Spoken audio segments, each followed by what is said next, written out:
Hi Sagittarius, this is Astrology Kiki with your February 2017 forecast. I want to start off by saying I hope that when you guys are reviewing your horoscopes, you're not only looking at your sun sign, but you're also looking at your ascendant, possibly even your moon. But if you really want a better picture of what your day, month, or year is going to look like, you can also go to my website at astrologykiki.com, and we will tailor your horoscope to your personal birth chart. So your date, time, and location of birth, and we'll send you a daily personal horoscope. I know a lot of people wonder how they could possibly have the same forecast as millions of other people out there in the world, and you really don't.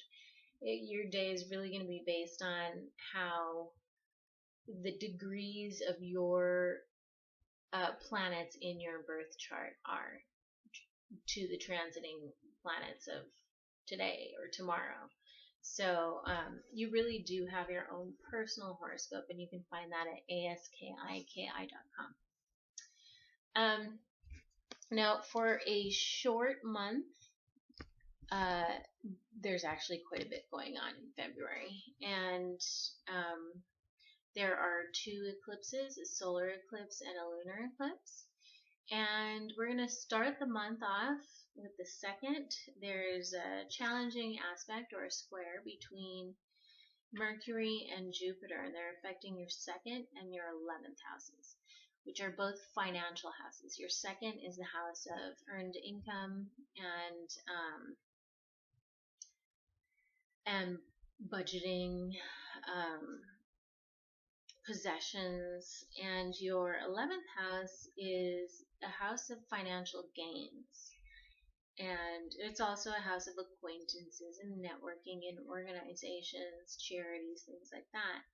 But with this square aspect, you could expect a lot of communication with Mercury and action, obstacles that you will have to take action to rectify with regards to your finances and financial gains. So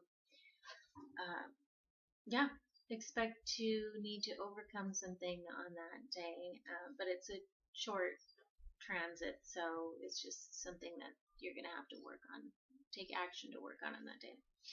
On the 9th through the 3rd week of February, there's a lot of positive stuff going on between your 3rd and your 5th houses. And your 3rd house is the house of siblings, travel, communication, writing, talking to people on the phone. It's a very extroverted, outward. You're out in the community, or you're communicating with siblings, things like that.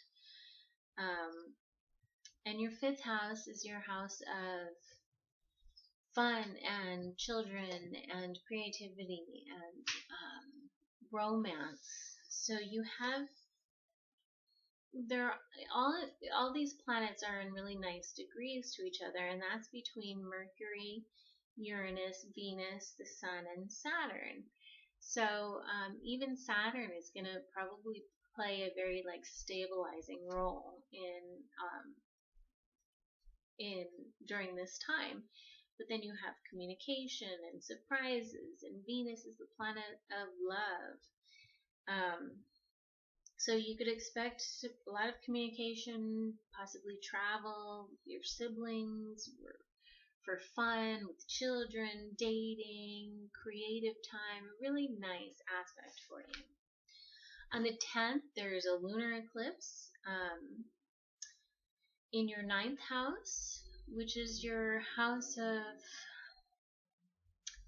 it's pretty broad. It's the higher education. It sits at the top of your chart, so it's like a very kind of spiritual. It's like you've got the whole, it's very holistic. You've got the whole philosophical, and you're looking at the bigger picture kind of a house. But it has to do with travel, long distance travel, travel abroad, or dealing with foreigners, and even court cases. It's very kind of higher mind house, maybe college, university education as well. And there are positive aspects going on here with Uranus in your 5th house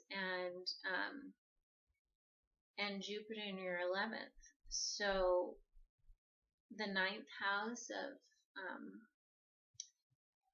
of education or court cases, and it's sort of being very positively aspected with the planet of surprises in the house of fun. I don't know. It sounds really bizarre, but what you could see is maybe traveling. Maybe you're traveling with your children or a partner, and you're going abroad, and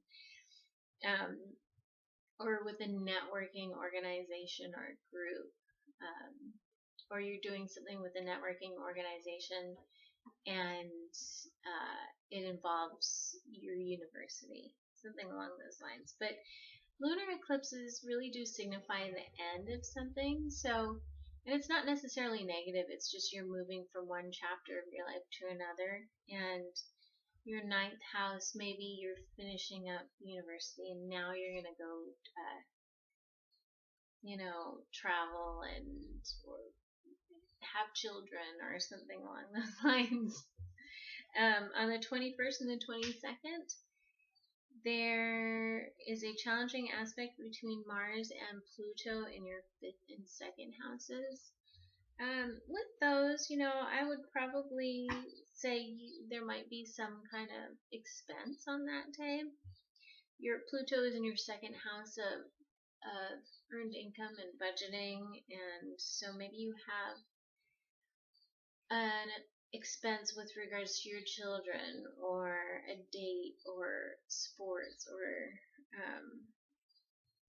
something you may need to budget a little better on at that time, 21st and 22nd.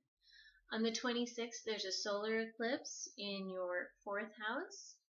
Solar eclipses signify the beginning of things, and your 4th house is the house of home and family and property. So maybe you are starting a new renovation project, or you're buying, selling, or leasing a property.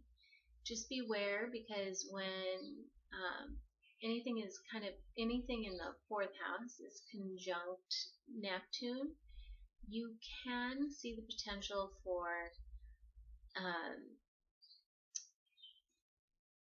water getting in the way, so flooding or water damage, anything along those lines. So be careful. Solar eclipses, all eclipses are kind of longer lasting effects. Something doesn't necessarily have to happen on that day, on the 26th. It could happen within a time frame, and the effects of it could last a bit longer than like a full moon or a new moon. So that is pretty much your forecast. One thing I did want to say is so for the lunar eclipse, here's an example. Personally, even though there's 2 really positive aspects on that day, personally I have 2 natal planets, 2 birth planets that are terribly aspected on that day, and I just think, well, had I not known about what my personal forecast was going to look like, I just would have thought it was going to be a great day. But you never really know what's going on behind the scenes, behind what's going on in my sun or ascendant sign, that I would have these negative aspects. So you can find that out at askiki.com. Thanks.